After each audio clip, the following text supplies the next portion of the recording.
Have you ever had your life completely fall apart? Lost a job you loved? Watched a relationship crumble, or faced a crisis that shook your identity to its core? In those darkest moments, it can feel like everything meaningful has been stripped away. But what if I told you that some of history's most influential thinkers discovered that our greatest suffering can actually be the doorway to our deepest meaning? Hey everyone, welcome to a new series where we explore the surprising connections between ancient wisdom and modern psychology. Today we're starting with something that might completely change how you view the challenges in your own life. 500 years ago, Niccolò Machiavelli experienced one of the most dramatic falls from grace in history. As a respected diplomat in Renaissance Florence, he had wealth, status, and meaningful work. Then suddenly, everything was taken from him.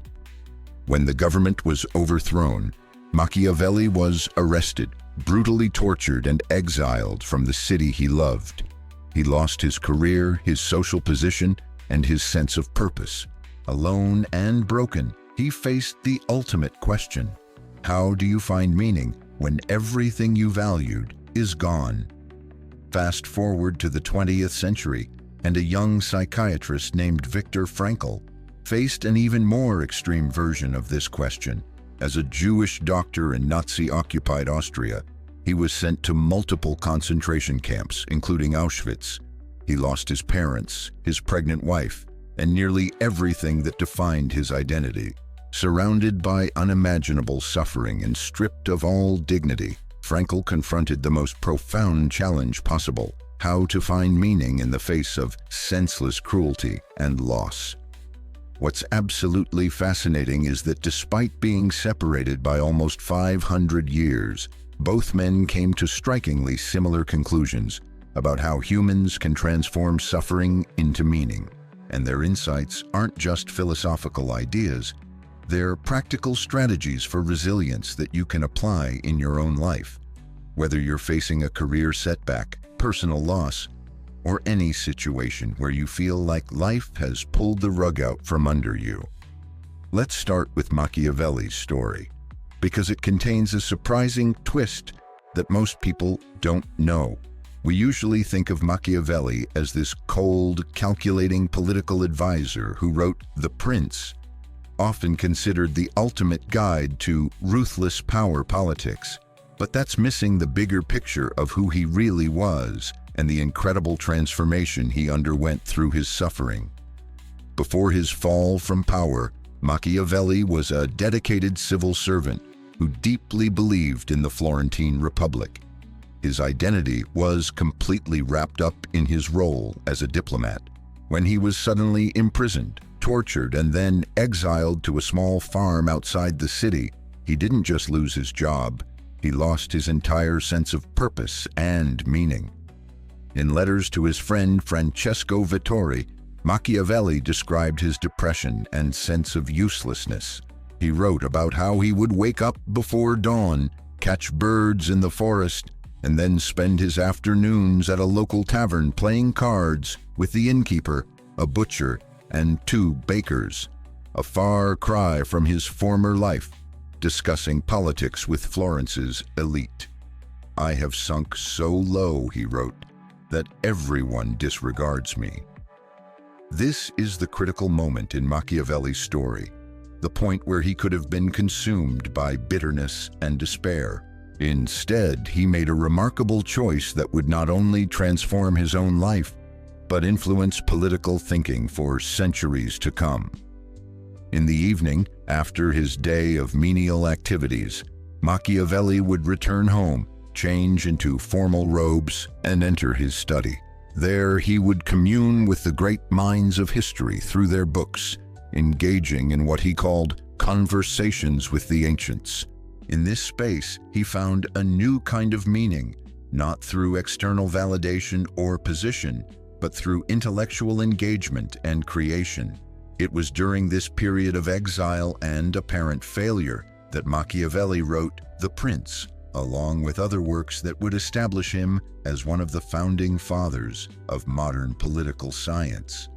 What looked like the end of his meaningful life became the beginning of a much greater contribution that continues to impact our world today.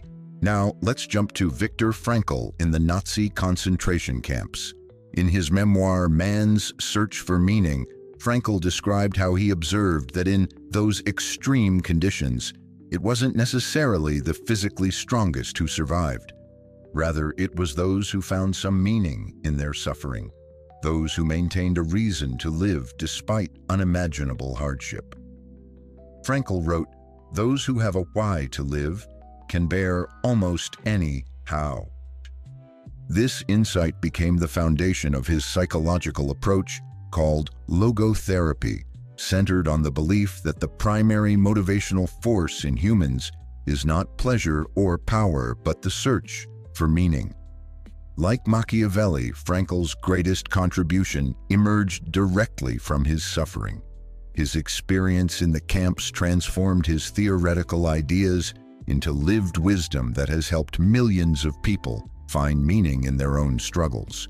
Man's Search for Meaning has sold over 16 million copies and been named one of the most influential books of all time. So what exactly did these two men, separated by centuries but united by the experience of extreme adversity, discover about finding meaning in suffering? And more importantly, how can we apply their insights to our own lives?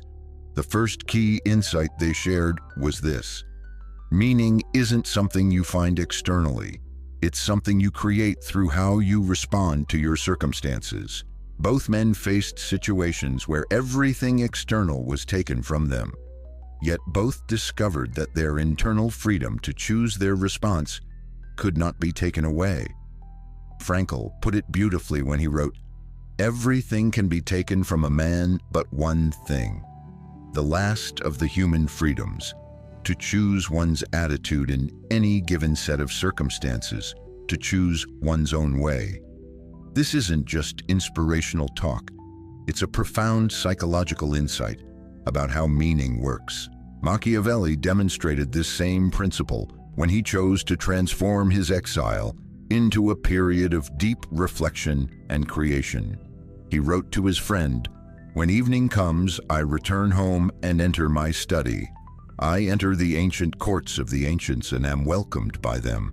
And there I taste the food that alone is mine, and for which I was born." He didn't wait for circumstances to improve. He created meaning within the circumstances he had. I remember working with a woman who had built her entire identity around her career as a corporate executive. When she was unexpectedly let go during a company restructuring, her sense of self-worth collapsed completely. For months, she fell into depression, seeing herself solely as a victim of unfair circumstances. The turning point came when she realized she could choose her response to this situation. Rather than continuing to see herself as a passive victim, she began exploring other facets of her identity and capabilities. She started volunteering with a nonprofit, then found that she had skills and perspectives that could help smaller organizations grow. Eventually, she built a consulting practice that became more fulfilling than her corporate role had ever been. This wasn't just making the best of a bad situation. It was a fundamental shift in how she related to adversity.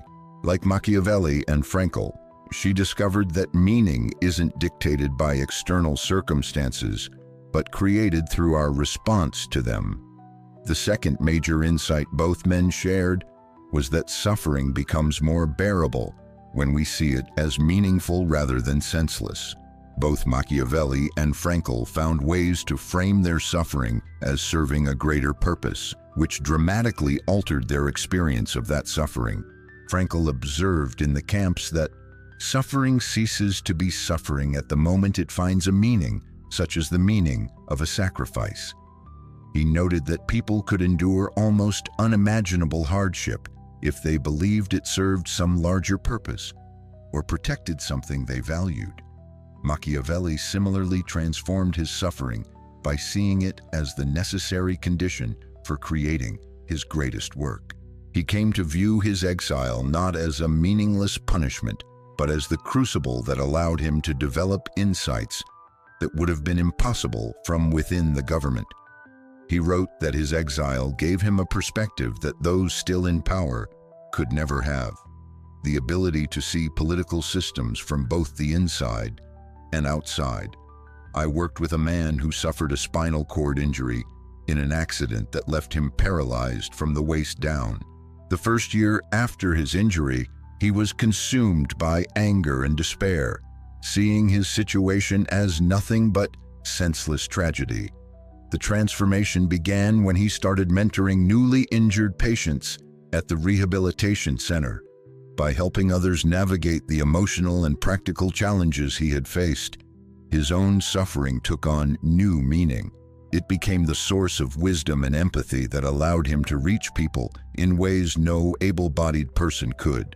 As he told me, "I wouldn't choose this injury, but I can choose to make it meaningful by using it to help others."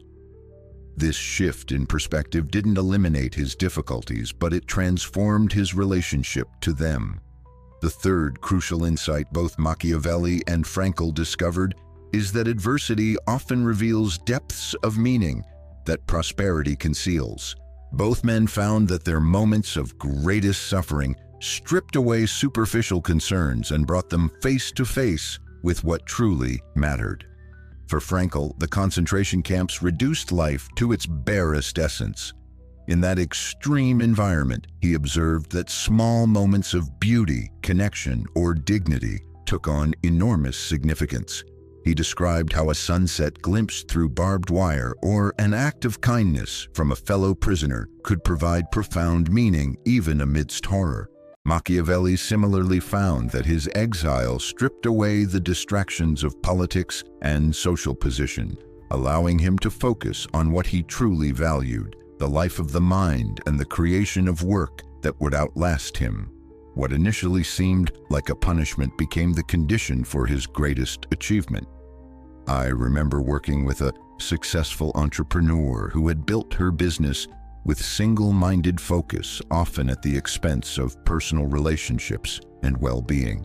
When the business failed during an economic downturn, she initially saw it as nothing but catastrophic loss.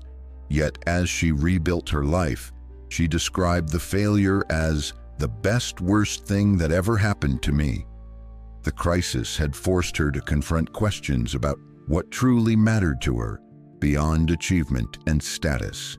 She rebuilt her career with a completely different set of priorities, integrating work with meaningful relationships, personal health, and community involvement. Like Machiavelli and Frankl, she discovered that adversity had revealed layers of meaning that success had obscured. So how can we apply these insights to our own lives? How do we actually practice this transformation of suffering into meaning when we're in the middle of difficult circumstances? The first step is to shift from asking, "Why is this happening to me?" to "What is this asking of me?" When we're suffering, our natural reaction is often to question why we're being subjected to pain or difficulty. Both Machiavelli and Frankl suggest a different question, not about the cause of our suffering, but about our response to it. When Machiavelli was exiled, he could have spent years questioning why he had been betrayed by the political system he served. Instead, he asked himself what his new circumstances made possible that hadn't been before. The answer was a depth of reflection and writing that his busy diplomatic career had never allowed. Similarly, Frankl didn't focus on why he was in the concentration camps, a question with obvious but unhelpful answers. Instead, he asked what his circumstances required of him, how he could maintain his dignity, help fellow prisoners, and preserve the insights he was gaining for future use in his psychiatric work. This shift from why to what now is something we can practice in any difficult situation. When you lose a job, rather than just asking why it happened, ask what it's calling you to develop or discover. When a relationship ends, beyond questioning why it failed, ask what growth it's now requiring of you. The second practical strategy is to connect your suffering to something larger than yourself. Both Machiavelli and Frankl found meaning by linking their personal struggles to contributions that extended beyond their individual lives. For Frankl, even in the camps, this meant preserving psychological insights that could help others in the future. He would often mentally compose lectures he would give after the war about what he was learning about human resilience. This connected his immediate suffering to a future benefit for others. Machiavelli similarly transformed his exile by connecting it to the broader intellectual tradition he admired. In his letters, he describes his writing not just as personal expression, but as participation in the great conversation of political thought that stretched back to ancient times and would continue long after him. We can practice this by asking how our current challenges might help us contribute to others. Could the wisdom gained from your divorce help you support friends going through similar transitions? Might the resilience developed through health challenges enable you to show others what's possible? Finding ways that your suffering might benefit others doesn't erase the pain, but it can infuse it with purpose. The third strategy is to use adversity as an opportunity for self-discovery.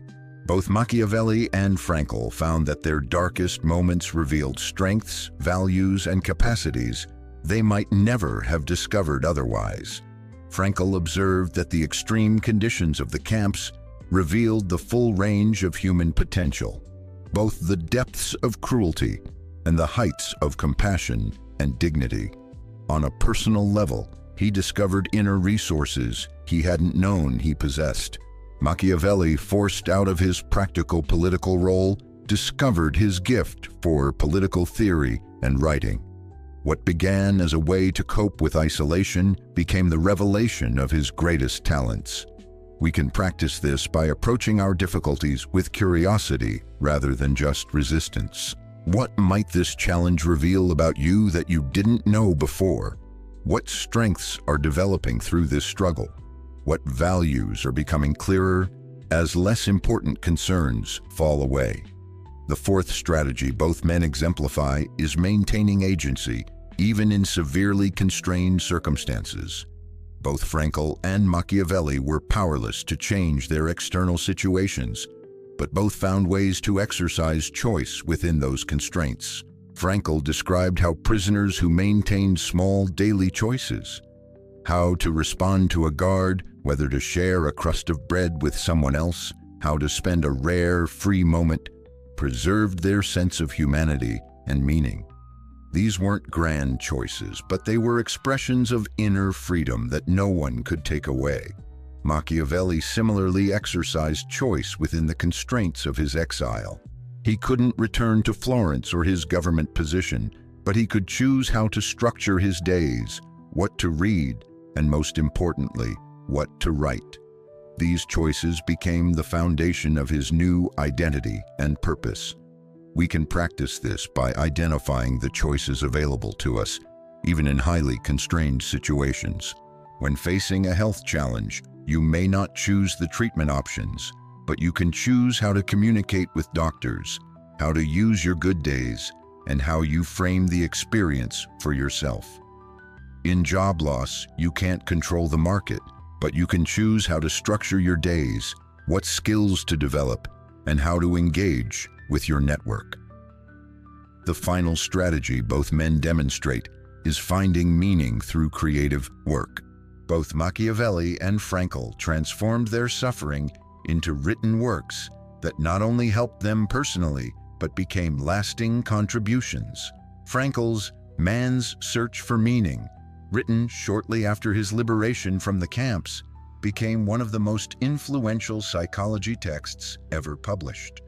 What began as his way of processing trauma became a gift to millions of readers seeking meaning in their own struggles. Similarly, Machiavelli's works written during exile, not just The Prince, but also his discourses on Livy and other writings, established him as one of the founders of modern political thought.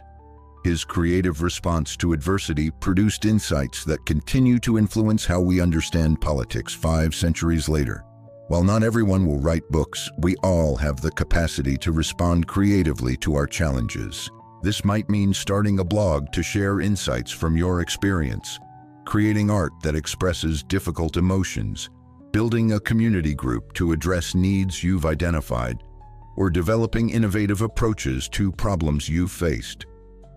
Creative response to suffering doesn't eliminate the pain, but it transforms you from passive victim to active creator, which fundamentally changes your relationship to adversity.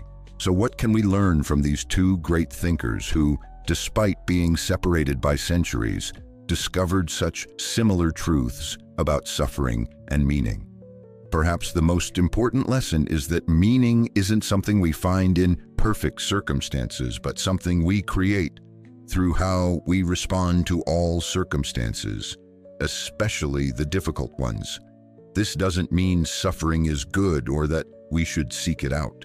Both Machiavelli and Frankl would have preferred to avoid their respective ordeals, but both discovered that when suffering does come, as it inevitably does in every life, it can become the soil for our deepest growth and most meaningful contributions. For your own development, start noticing how you respond to difficulties. Do you get caught in questions about why something is happening, or can you shift to asking what it's calling forth from you? Can you identify small choices available even in constrained circumstances? Are there ways your current challenges might eventually benefit others, or reveal aspects of yourself you haven't yet discovered? These questions don't make hardship disappear, but they can transform your relationship to it, just as they did for Machiavelli in his exile and Frankl in the concentration camps. By choosing to create meaning even in our darkest moments, we tap into a form of freedom and resilience that no external circumstance can take away. Next time, we'll explore another fascinating connection between Renaissance wisdom and modern psychology, as we look at how Machiavelli's insights anticipate Martin Seligman's groundbreaking research on learned helplessness and learned optimism. If you found this valuable, hit subscribe and share your thoughts in the comments. Have you experienced this transformation of suffering into meaning in your own life? What strategies helped you find purpose during difficult times? Let me know below. This information is shared to help you build resilience and find meaning in life's challenges. If you're experiencing severe depression or trauma, please also seek support from mental health professionals in addition to applying these philosophical insights.